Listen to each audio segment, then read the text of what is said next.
look a little bit at the Aztecs, a civ I'm really excited about. So let's go ahead and look through Firaxis's video before we get started.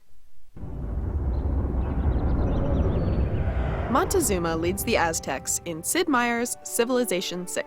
He built the Aztec capital into one of the greatest cities in the world. Montezuma ordered the construction of aqueducts and temple complexes, and kept the Aztecs growing through conquest. Montezuma's special ability is called Gifts for the Tlatoani. It makes amenities particularly valuable for this civ. Not only do luxuries give amenities to extra cities, but each different luxury improved in Aztec territory gives their military more fighting power. War and amenities are linked as well in the Tlachtli. This unique building in the entertainment complex gives amenities, faith, and great general points. The Aztec unique unit is the Eagle Warrior. This powerful version of the basic warrior unit can turn defeated enemies into builder units. This ability plays well into the Aztecs' unique ability to use their builders to speed the construction of districts.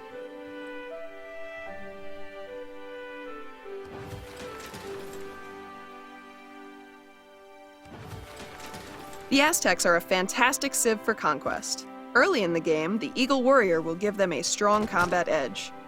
Each enemy defeated will be an opportunity to speed construction of early districts, bringing your cities online quickly.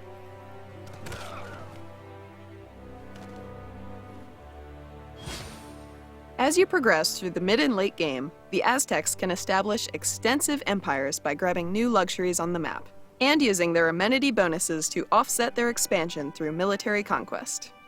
How will you lead the Aztecs in Sid Meier's Civilization VI?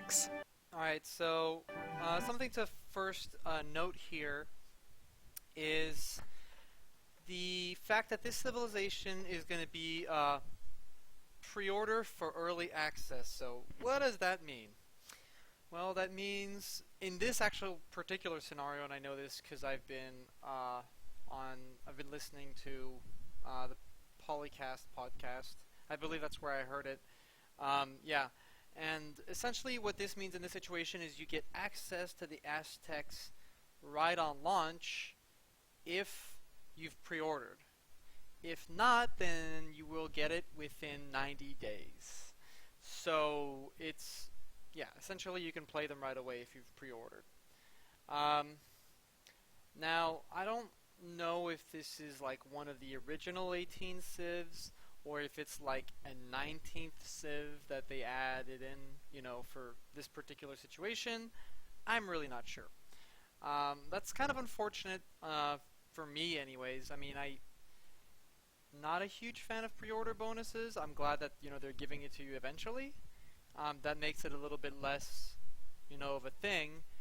But I'm not a big fan of pre-ordering, so even for Civ, I like to kind of see what the reviews say and this and that, you know, maybe wait for a discount. But for Civ, what I'm probably going to do, I'm guessing, is wait till the game's out for a little bit, see what the reviews are and stuff, and then probably play it.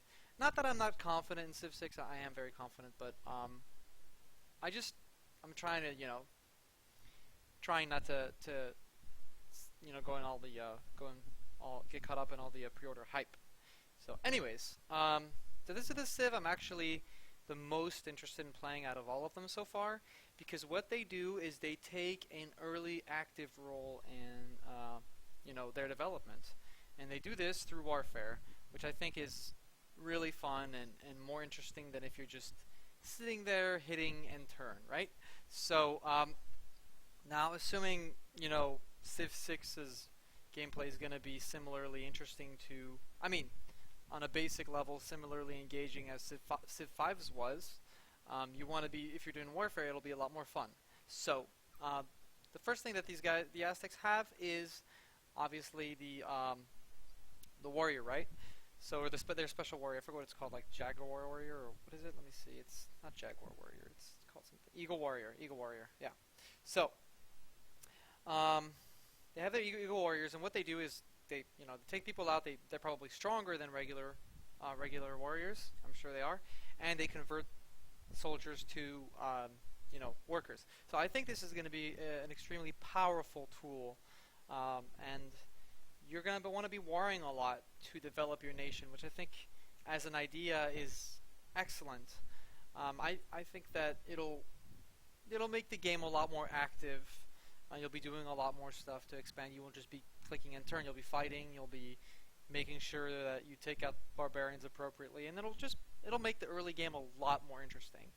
I think that this is a bonus that will be extremely powerful, not only because you get to get workers out of these people that you take out, but you also get to use these workers to get the amenities, and then you get those amenity bonuses, and then with the unique building or whatever, you end up getting that worldwide bonus and getting extra fighting power. So I think they'll be one of the strongest nations, and I think they'll be a great nation to take out other countries like China with, because of that fact. Here's the unique building, which gives you that bonus.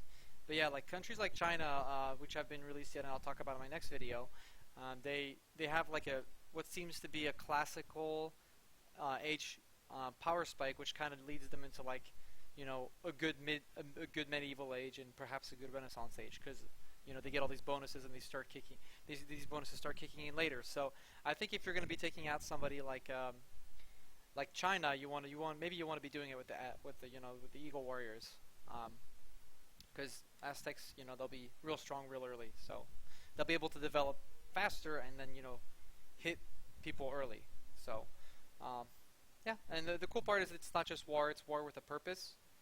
You'll be taking people out and getting workers. Now, I'm afraid that they're going to be a little too strong, but that leaves to be seen. So, all in all, I think the Aztecs are going to be a pretty strong nation, if not almost, I'd say, very strong, just because the snowball effect of Civ 5 or most Civ games. You get something early, you start getting more and more powerful, you become more and more difficult to stop. So if these guys are stealing like workers off of every single barbarian they kill, and if they're killing a lot of them, you can see how it's going to be easy for them to start snowballing. So yeah, I think they're going to be one of the stronger nations for sure.